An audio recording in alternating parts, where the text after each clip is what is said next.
Hello and welcome to another edition of the Alternative Sports Show. This is the Sports Heads 2021 NFL Draft Special. We've missed you guys talking about NFL. We've been talking about all different types of sports, but you know my first love, NFL. I'm with my homies, my brothers, my pals, Sam Morgan, Daniel Fleury. How are you guys? It's good to be back. Good to be back with everyone.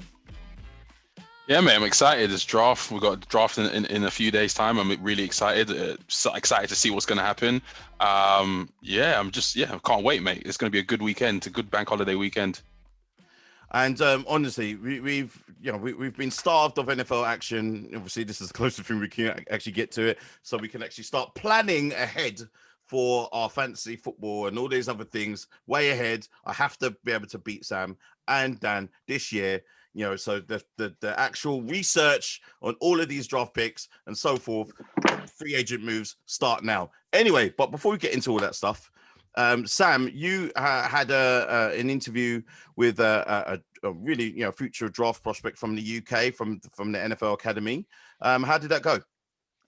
It was good. Got to meet with Freddie Pelling, who's come through the NFL Academy. It was quite interesting just to have a little chat with him, because obviously we were there from the very start when I'd been shown around at Tottenham's ground as well. So it's been interesting to go through his journey, find out what it's like to be approached by all these American colleges as well.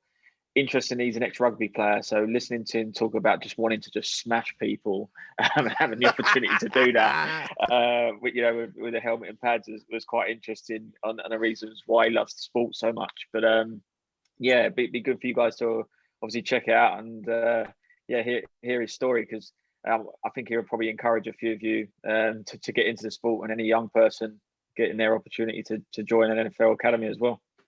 Well, all right, let's just delay it no longer. Let's have a quick look of you chatting with this future NFL draft prospect from the UK. Let's go. I'm joined by Freddie Pelling from NFL Academy. How are you, Freddie? I'm well, thanks, Sam. How you doing? Yeah, not bad, mate. Not bad. I think there's a few people obviously being interested to find out what's been going on at the academy, and obviously listen to a few people's stories. So let's kick off with that. How did it go from being no NFL academy in the UK to you suddenly putting pads on and now, is it college now in the States? You've got a couple of offers, is that right? Yeah, I've got a few. Well, I think it was something that had been kind of in the pipeline for quite a few years. I think OC, Tony Allen, our head coach, Jerome Allen, something that they've kind of been scheming and trying to set up for a while, but it kind of came to fruition. Would have been September 2019 is when we started. We had 2 rounds of trials. The first one were open, and that was the one that I don't know if people who kind of may have seen this before. Odell Beckham Jr. He was at those ones. And then they kind of cut down to, I think they cut about 90% out of the original group. And then the second round was at the brand new Tottenham Stadium, and we had the NFL pitch. They gave us the NFL's changing rooms. They had loads of players come down.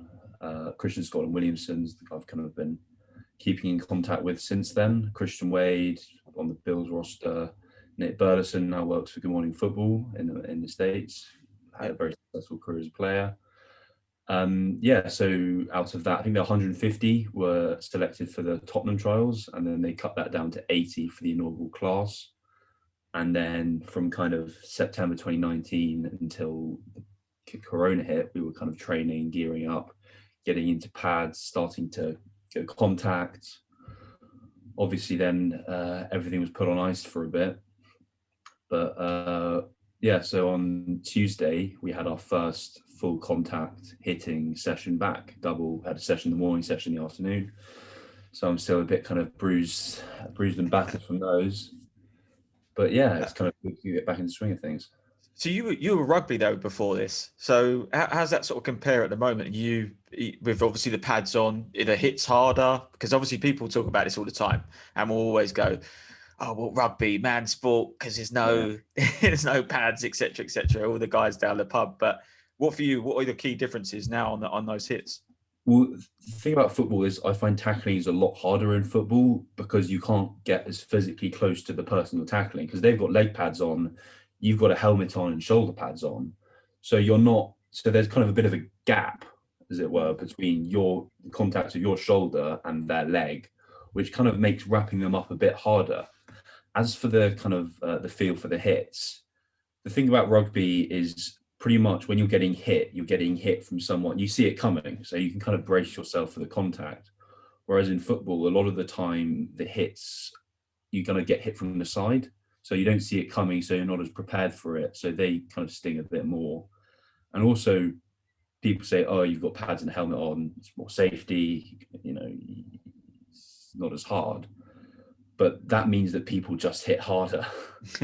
When you've got pads and helmet on, you kind of feel a little bit invincible. So you fly into everything at 100 miles an hour without necessarily thinking about the impact so much. Yeah, I mean, the noise, when you hear, obviously you've been to the live games, the noise you hear when those hits obviously come in are pretty frightening at times, but obviously great to watch. But Freddie, what are you, 6'8"? I think I was reading. Is that right, mate? That's colossus. So tell us about your position, obviously, and did you choose it, or did they put you in that position instantly?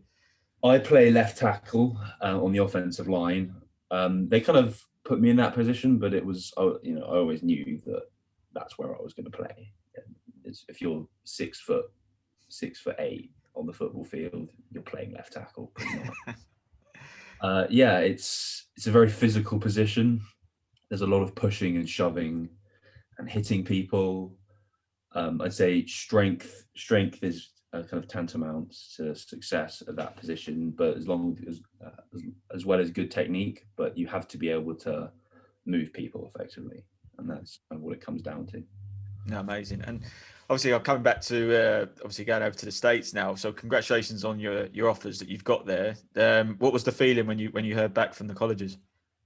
Well, the first one was from Akron, which is Division 1 FBS. That was probably the best, the biggest high I've ever had, getting that first offer in, because it was kind of from then I knew it was going to be, it was working out.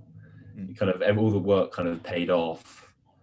It was just a really stellar feeling to have, and the ones that have come since, Brown and Western Kentucky, and hopefully there'll be more coming once I get some game film, and hopefully before that as well. But yeah, it's a great feeling kind of when the call comes in and you say you've got a Division 1 full ride offer. Yeah. Good. No, it's a good, but it must be amazing. Must be amazing to have that. So, I mean, we've all sat there and you watched sort of college football and films and etc. And obviously now you've obviously got that offer on the table. What sticks at the top of your mind as to what you're looking forward to away from football? What is it you're going to look forward to the most about the States? Kind of away from football, but not really. I'm really looking forward to the stadiums and the crowds, because here, you're lucky if you get an old man and a dog watching. But if you go over to, go and play at UCLA, the Rose Bowl, 92,000 fans, Auburn's like 80,000, Michigan 100,000. It's just a different kind of level out there, and a lot more exposure and kind of notableness really from it, which I'm really looking forward to. Yeah, so, yeah, definitely. They back their sports probably a little bit more than we do, obviously, here in the UK. Unless it's again, I think football and rugby are probably on par of people obviously having that participation and support. But no, it's obviously great that you're going to have that experience, which is amazing. But like you said, you've few offers coming in now. So what's in your mind that's probably going to pip your decision? Is there something that you're looking forward or looking for from one of these colleges? I'd really like to get a Power 5 offer, which is, I'm not sure how much the listeners know about college football, probably not a great deal. It's very kind of complex and took me a long time to wrap my head around it. But the Power 5 is the very top. You can't get any better than Power 5. So I'd really like to get an offer from one of those places. And I mean, if I'd be lucky enough to get several, I don't know. I guess I go and have a look around and see what the places are like. But I mean, ideally, I'd like to go somewhere a little bit warmer, a little bit further south. It's got to be a massive tick box. Yeah, if you can get the weather, get away from this British weather, I think it's probably a good thing for sure. So obviously from that, from football, putting that to one side as well. What sort of makes you tick? So once the pads are back in the locker, what's your go-to sort of downtime? Well, kind of fairly recently, I've been enjoying the American Office. I've kind of been expanding my cultural learnings of America to try and absorb some of the culture before I get over there. So yeah, I watched a documentary about the Motley Crue recently. Yeah, I'm just kind of learning more about. I mean, as you can see behind me, I've got that's a map of America. Yeah. Picking up on my geography. Yeah, I'm just kind of getting used to it, really, kind of in preparation. So, UK Office or American Office? Well, they're very different shows because you couldn't. The American sitcoms are so different from English because the Americans like their characters. You couldn't have 9 seasons of David Brent because the Americans would just hate him. They have to kind of have growth, and the characters have to be likable. But here, I mean, we kind of find comedy and enjoyment from someone who is just a terrible person, and that's cool. I like that. Yeah, you're not wrong. Yeah, we do have that, and I think that's one difference between the two cultures for sure. So, and then obviously with the academy, what would you, for anyone that was trying to get back into the NFL academy now, not from the ground, what would be your sort of tips for them to once they've applied, for instance? Once they've applied, preparation, because there's not a lot of slack time when you get there. You hit the ground running. So, work on your speed if you can. Once the gym's open, get into a gym, start learning how to lift. And especially because when you start, your progress is very rapid. So you'll make a lot of progress in a fairly short space of time. So I definitely recommend getting in the weight room.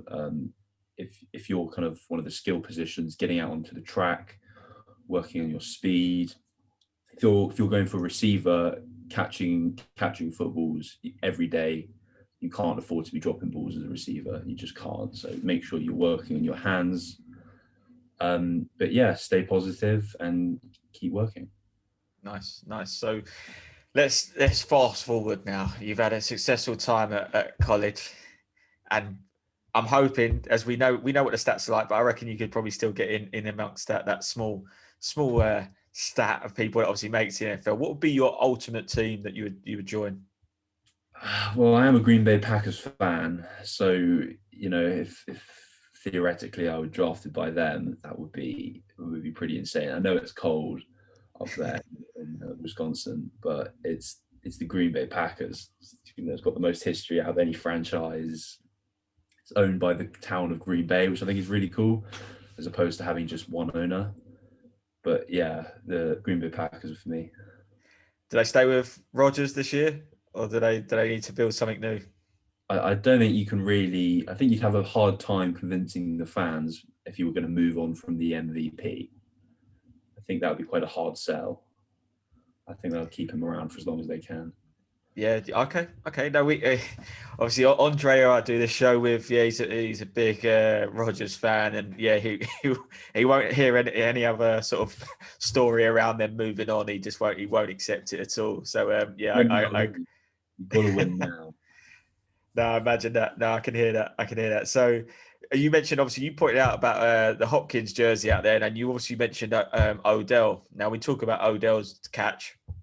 Yeah. Where do you rank it? Do you put Odell's one-handed behind himself catch up there above Hopkins' Hail Mary catch last year? What's first? What's second? The game winner against the Bills. Yeah, of course. It's only got to be that catch. I think that's more clutch because as the clock hit 0, I think he was in I don't know what the number would be, like quintuple coverage or something. 5 guys on him. I don't know. Yeah, probably Hail Mary, Aaron Rodgers. I'd have to go with the Hail Mary. Yeah. Okay. No, fair enough. That's fine. I just wanted to make sure that we can still be friends after this call. So that's all. That's all good. So, well, I think for me, sort of one last one from me, I suppose, is what once you've obviously been in amongst the academy, what's probably been the most highlighted story of your experience in the academy? Was in what got the most publicity. Or more for you, what's What I going to enjoyed be the the most? living memory from you since being in that academy? I remember there was one practice we had last year where our normal pitch was waterlogged, so we had to move over to the other one, and we just demolished the defense. I think we ran in like 5 touchdowns in one training session, and we kind of split into huddles afterwards, and we could hear the head coach just going in on the defense, shouting at them for blowing their coverage, wrong alignments. And I remember it was the last rep of practice. I was pulling to the backside as a lead blocker, and our running back came through the hole and scored in the corner, and that was really fun. Yeah, nothing's better than obviously winning. Like you say, you hear the opposite coach giving them an earful. It was always a nice feeling. But yeah, I'm sure you'll cherish that, and there'll be plenty of other memories. Obviously, once you do get over to the States.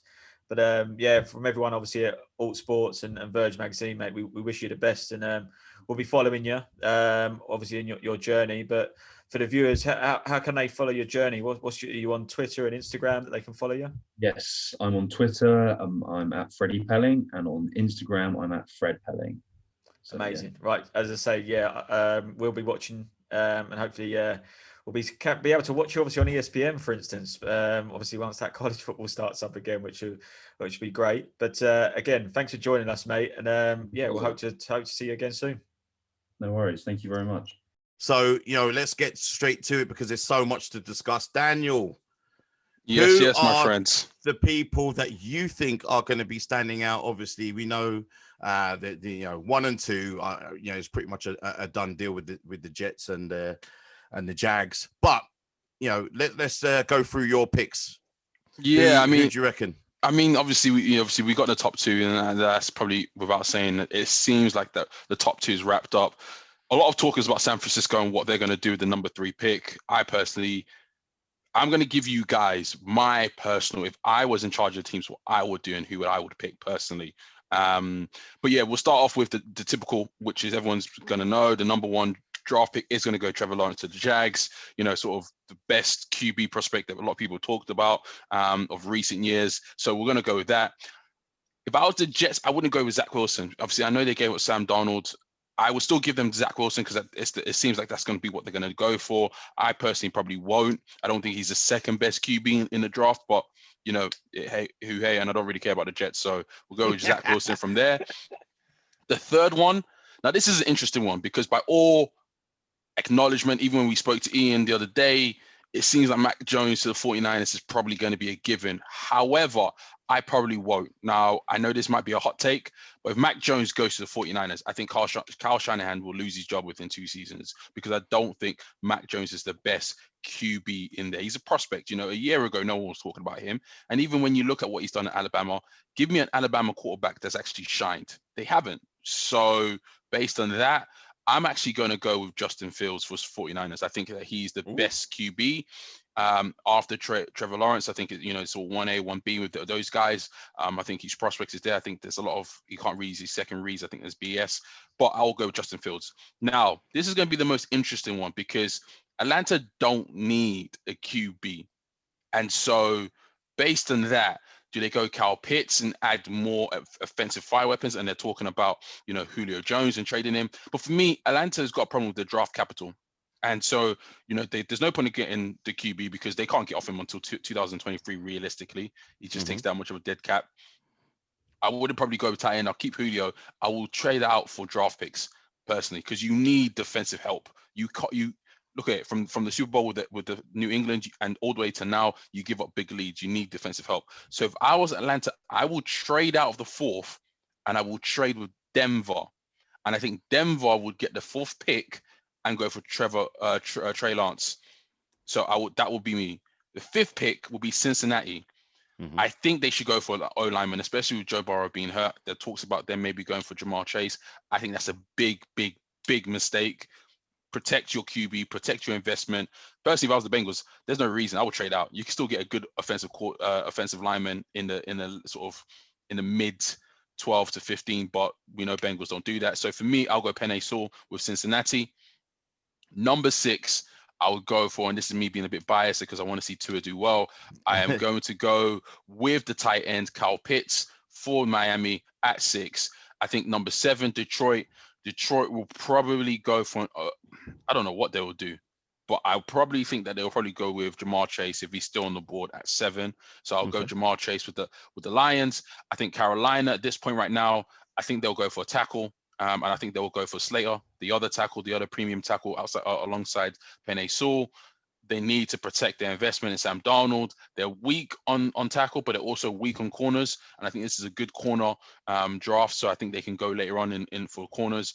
Obviously, you now have Atlanta, and Atlanta will be at number 9. I think for me, this one's a bit tricky, but I think they might either go for Patrick Surtain at cornerback. And I'm trying to think. Or I'll probably say that they'll go for Micah Parsons from Penn State, actually. I'll probably go from there. They need to shore up their defense, and I think they'll probably take a linebacker who can probably sort of go on, sort of rush off the line as well as sort of play in the middle as well and go against the run. So I think Atlanta would take that. And for number 10, I think it's going to be J.C. Horn for the Dallas Cowboys. They need a cornerback. Jerry's talked about sort of the tight end, sort of Kyle Pitts, but he won't be there at 10. No point in trading up. Take the 10th pick. They might trade out.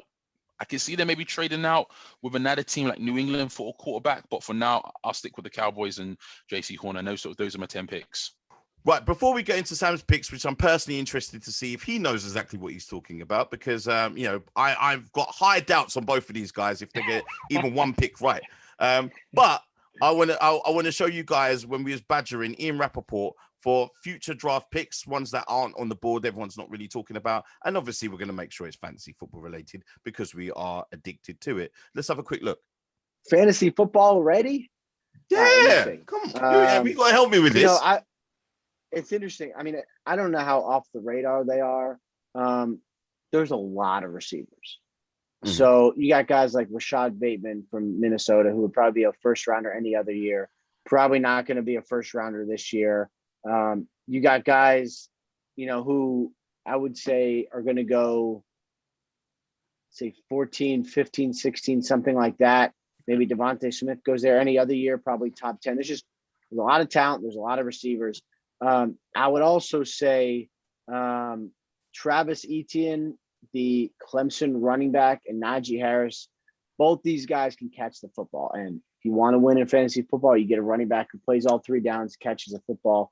That's a way to do it. There's a lot of good future fantasy players, I would say. And obviously, we're early, but that's what I got for you there.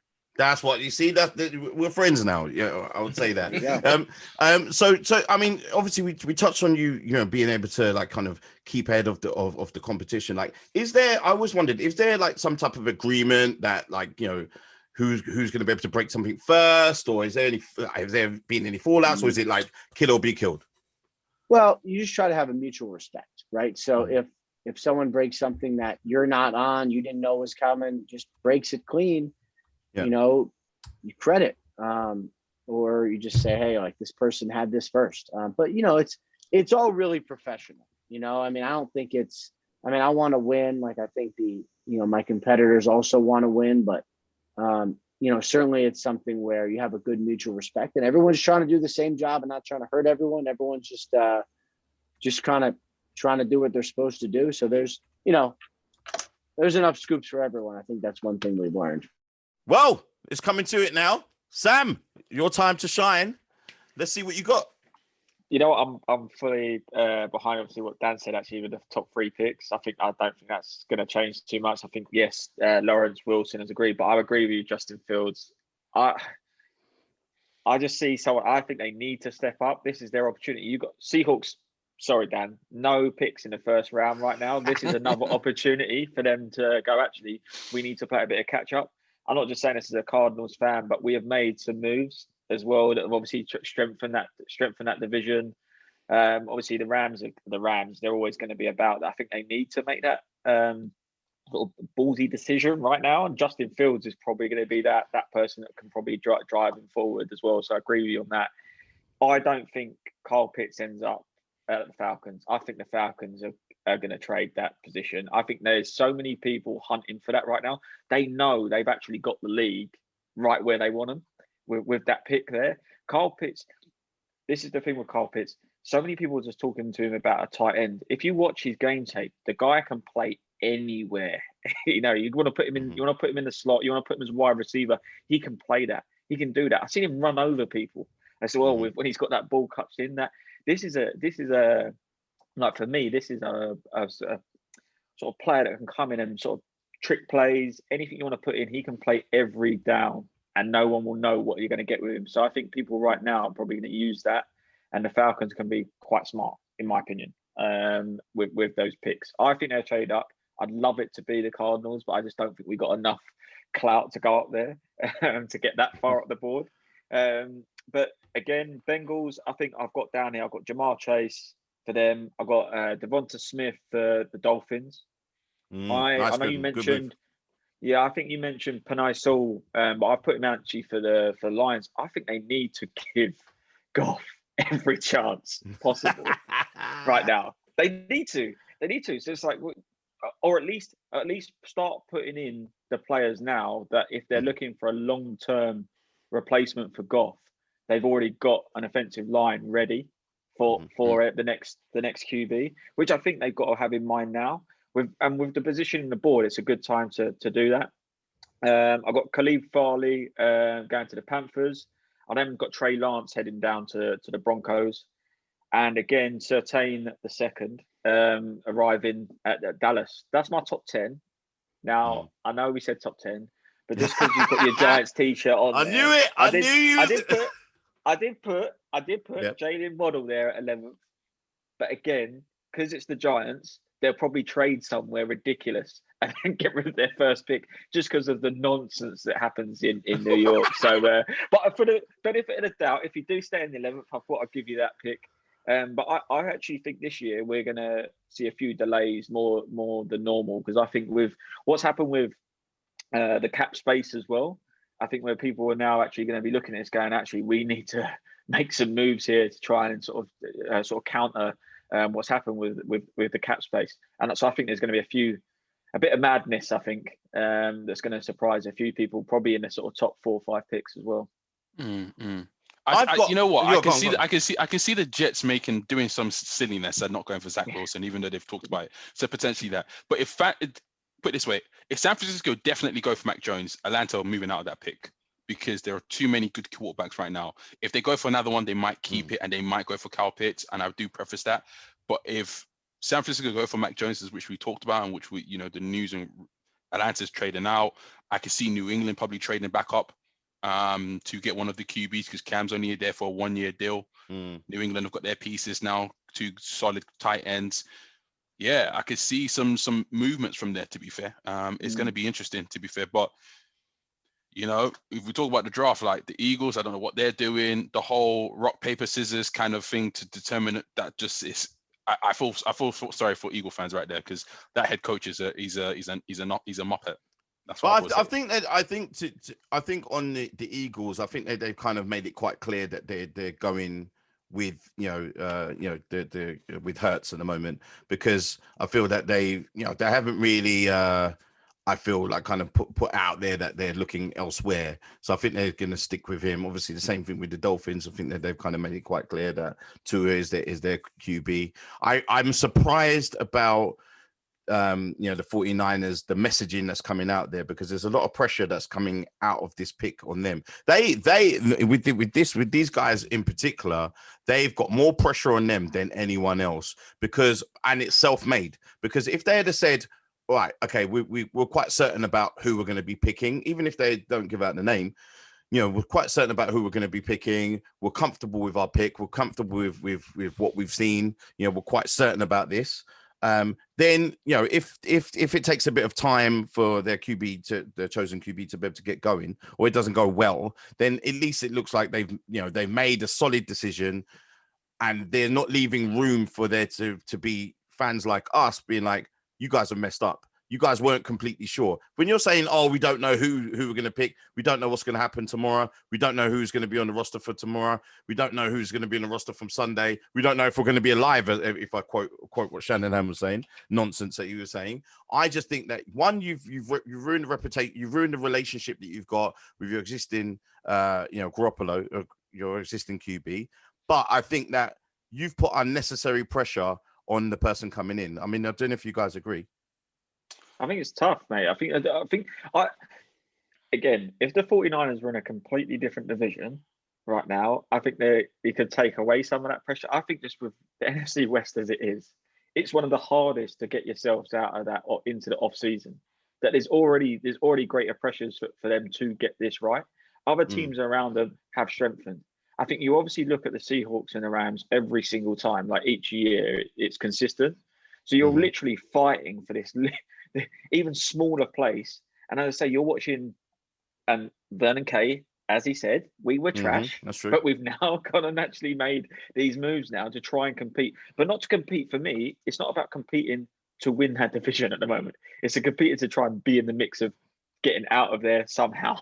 So the 49ers right now have got to make these moves, and it's got to be right that it's not just creating pressures themselves. They already have these added pressures. I just think now that when you're in that sort of situation, keep your mouth shut and just let the GM do what he's doing. I think there's a head coach right now, just literally go down the Belichick route and just answer. Because he was going on about social media, like a long spin about that. Again, he's like, he's just like kind of, I don't know whether they're looking to do something. I mean, to be honest with you, if they're not looking at, if they're looking at Matt Jones, they can actually get him further back. I feel, I could be wrong. But enough about 49ers because they're dominating everything every 2 seconds. I mean, I'll add this. I think the pressure itself is actually not. I mean, I agree partly with what Sam said in terms of the division. I think you've got a very tough division. But whereas you see, no one's going to give the pressure on the Rams or Seattle. Seattle don't have a first pick. Rams have traded for Matt Stafford. I think what's also the pressure is they've got Garoppolo, and they've moved up and mortgaged their future, their next 2 first-round picks, to go third. And I think that's where the pressure really comes from, because you have a QB. Yes, he's not maybe available a lot of the time, and you said you want to keep him, but then now everyone knows you're going for a QB. They can give smoke screen. Everyone can give smoke screen. I mean, it's not the first time. Look at the Browns. Browns gave smoke screens about who they're going to get for number 1. For example. So you never kind of saw that. So I see a scenario of, if the 49ers go for Mac Jones, it'll be a Mitch Trubisky situation where it's like, in that draft, you had Deshaun Watson, and granted, you had Patrick Mahomes, and you can make the argument you didn't really know about Patrick Mahomes, but Deshaun Watson was there. You knew the kind of talent he was, and you traded up to get Mitch Trubisky. Would Mac Jones have been available at the position that that the San Francisco was? I think they were 15th, I think, at the time. So I think so. And I think I think they were 12th or something like that. So I think that's the big thing. And so Mac Jones probably would have been available. I don't think any team would have gone for him. And I think that's the pressure there as well, that you've done something like Chicago, of going up needlessly to get QB that might not work out for you. So I think that's the situation. I personally, actually, I said we've spoken enough about the 49ers, and I've told you what I think, who they think they're going to go for. I think there's going to be they're going to throw an audible. I think there's going to be a shot coming. I think they're going to go for Trey Lance. There's something within, that he can actually do both. And I think that he's a perfect mix between Justin Fields and Mac Jones. And I feel that the talk is that they're really hot on him. But then I still don't understand the messaging. Like, you're on the 3rd pick. Like, if we know where the other, pretty much, I mean, unless you guys disagree, where those other 2 quarterbacks are going, where Trevor Lawrence is going, where Zach Wilson is going. We know that those 2 are going first. Again, if you guys disagree, let me know. But so therefore, you don't have to do all this nonsense, like this whole drama. I don't know whether it's like, because obviously Shanahan said that Kyle Shanahan said he's aware of social media and all those things, and maybe he's doing it for attention. I don't know. What's your last take on on this 49ers thing? Do you think I'm far off, or do you think it's a possibility? I think it's a smokescreen, if I'm being honest. I think it's a smokescreen because you don't want teams to know your upper hand, and I think you don't want. But you're third, dude. I don't really get because I think everyone knew the Jets were getting a QB, and I think it's talked about what the Jets are going to do. And the Jets are predictable, and the Jags were going to get it. But you now have the pick of the field, and it's like what I said. If they take Mac Jones, you will see the draft entirely shift. If they take Justin Fields, I don't think the draft picking and people are going to shift that much. So I think they want to just put it out there so they don't give it away. So now you're starting to see a little bit. Plus, Miami traded up to the 6th position. So I think they must have some indication of who they're going for, and it's why they've gone for 6, which makes me think that Miami might actually think they can get Pitts at 6. Interesting. Sam? Yeah, I mean, I don't think Pitts drops that fast. That drops down to 6. I don't see it. I just think if, as I said, with the Falcons, I think they generally just know what they've got in their hand. They've literally got this golden. Yeah. Do they need Kyle Pitts? I don't think they need Kyle Pitts. You'd want Kyle Pitts, but realistically, I know they're saying they don't need a QB, but I think in the future they're going to. I think in the next 1 or 2 years they're going to need to replace Matt Ryan.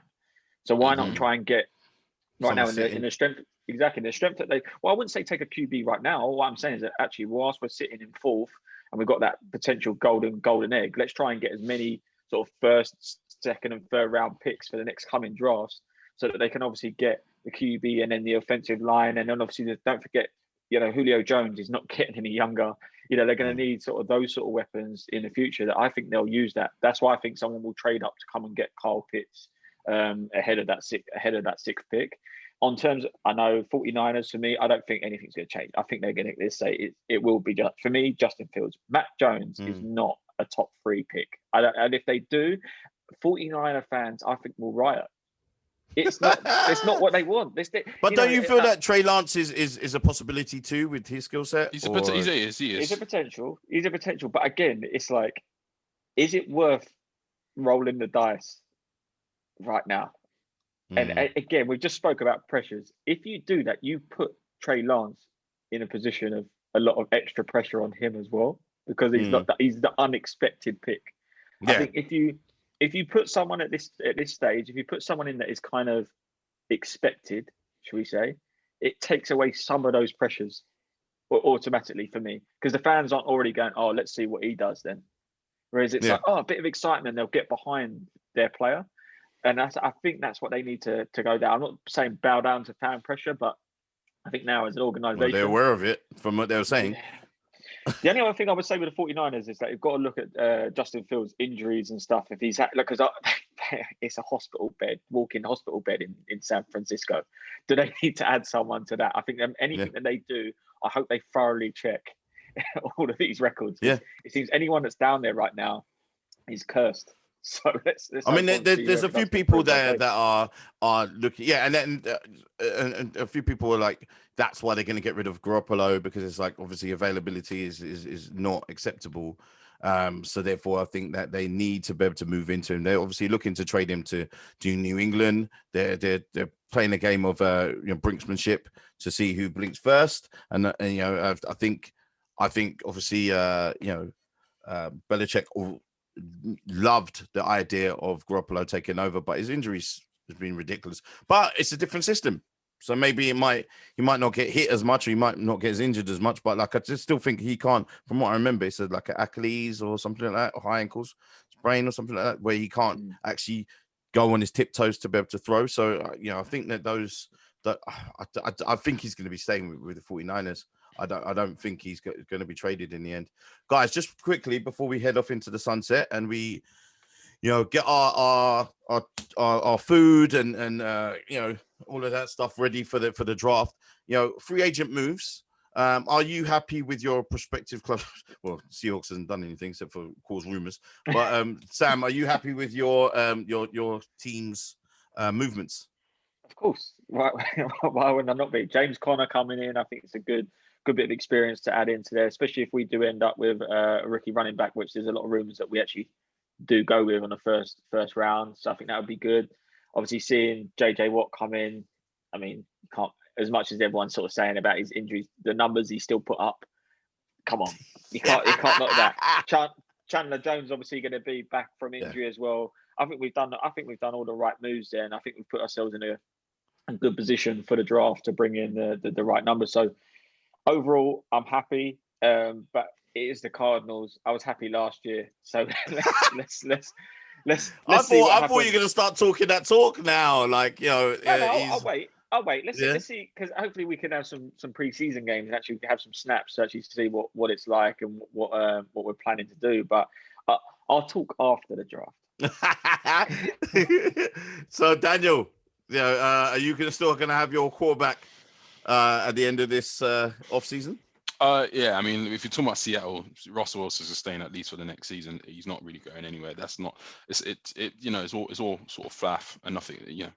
He's definitely staying. Look, who did I think won free agency? I think New England did, in terms of who they've added, the piece they've added. They've added pieces of need. It's quite telling that they've signed 2 tight ends, probably the 2 best tight ends in free agency, when they drafted 2 tight ends in the 3rd round the year before. So it is going to be telling. It's going to be interesting to see what they do, particularly with the draft. But Seattle don't have a 1st round pick. They didn't really add any players. They really are, kind of strapped with regards to that. So who was on the market that Seattle could have added? Probably not many people in terms of adding a space. They do need to sort out the defense, and they need a good tight end. So if I was Seattle, I would have probably done my best to maybe get a Kyle Pitts kind of thing. That would have been great. But yeah, realistically speaking, it isn't. So, do I think Seattle will probably 17 games this season? I think Seattle will probably win 9 or 10 games of the season and go from there. So you don't sound like you're very excited about this new season coming. Obviously, I'm aware that we are in April and we've got many months to go, but it doesn't seem well on the and exciting on that ship that you're on. Mate, I'm excited for the season in general, and I'm super excited for the draft. Am I excited for Seattle? Nah, not really. I'm gonna lie to you. No. I've still got faith in it. I don't feel that as much as I would love Russell Wilson to be able to well, actually, to be honest with you, I would rather him stay there. I think that there's some quarterbacks that are synonymous with teams. Rodgers with Green Bay, and him with the Seahawks, and it would be nice to see him say, but they got to get him some type of protection, man, because that man just he has to run for his life all the time. They make it out like it's a choice. He chooses to run around. No, he don't. It's because he's running for sheer life. Now we go to my team, Kenny Golladay. I'm excited about that. Well overpaid for him, but I'm very, very excited for that. I'm excited for Kyle Rudolph actually joining a decent team. So let's just see what he can do. No, but it's good for Danny Dimes to actually have people to be able to throw to.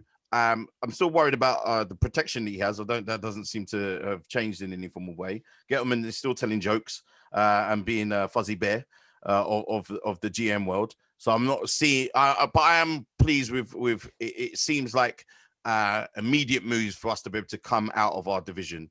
Do you guys agree? Do you think that we're gonna come out of division? No hate, Sam. Sam, be objective. Do you think we're coming out of the East? No.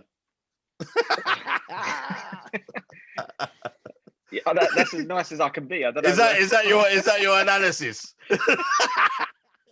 No, but the moves that we've had. Golladay was a good move. Golladay was a good move.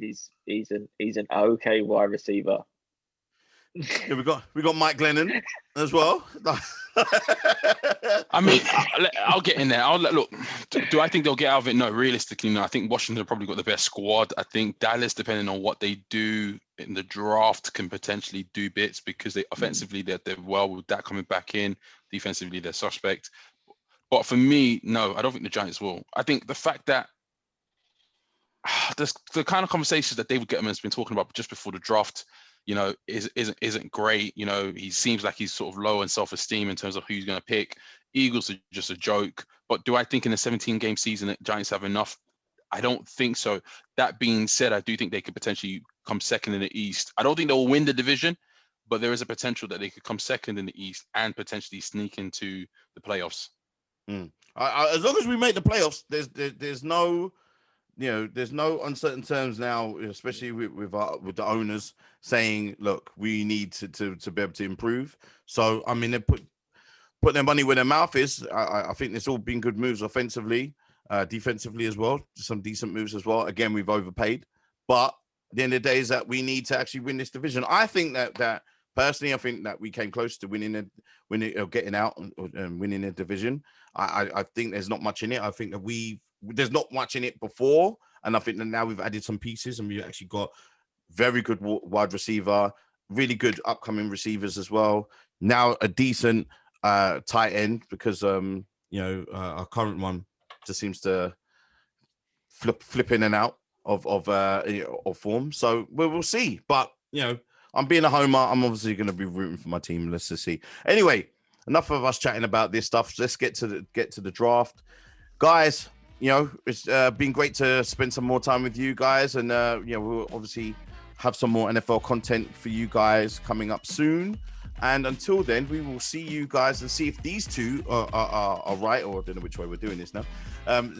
See if these two are right, if they've made any right predictions. We'll put both of their ones up on the board here, and we also put it up on social media just to make sure that I can shame them, because I haven't had the guts to be able to do what they do by putting up my draft picks as well. But until then, anyway, peace.